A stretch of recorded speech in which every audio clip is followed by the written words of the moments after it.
OK, so, I mean, ultimately we're talking about this in the context of half-term, and obviously with the Ukraine stuff thrown in, there's even more sort of, I guess, anxiety about bookings. Would you say then bookings are still down on your typical February half-term? Oh, absolutely, yeah. But that's partly because of all these incredible restrictions are in place. Italy's still got to take a test. France and Italy, even when you get there, your problems are only just beginning. If you haven't got the right app and the right jabs, then you're not even going to be able to buy a cup of coffee or go into a ski lift. So it's by no means normal. But I think if you're looking towards April to Easter, then that is going to be suddenly when actually we can get to most places without too many tests, without filling in too many forms, and life begins to look a bit more like normal. And hopefully better then as we head into the summer?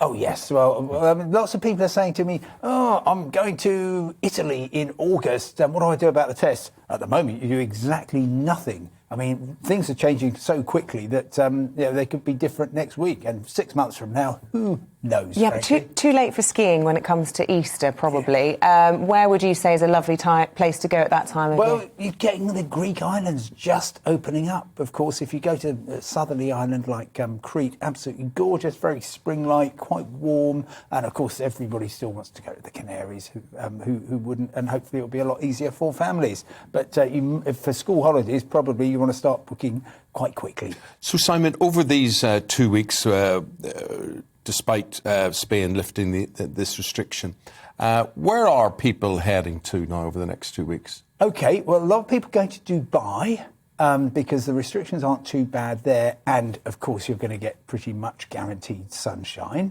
There are loads of people going to Portugal because Portugal actually did the sensible thing a couple of weeks before half-term and said, we don't need to worry about a test anymore. And we're going to see some surprises with places like Norway, which is actually great skiing terrain. They suddenly said don't care about vaccinations or jabs or whether you've been tested or anything. Just come in and everything will be normal. So I think there will be quite. We've got competitive reopening going on.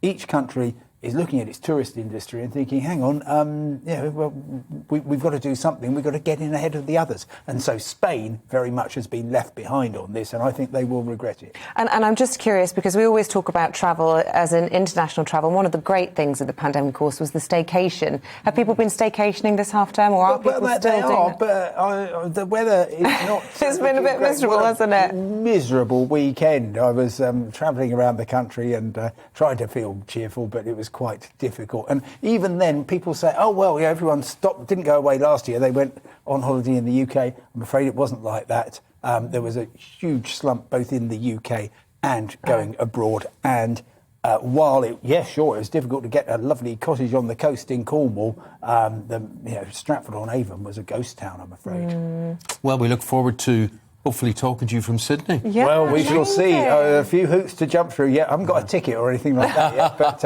I'll do my best. I think you're the right man to accept that challenge. Thank you so much, Simon. Thanks, Simon Calder there.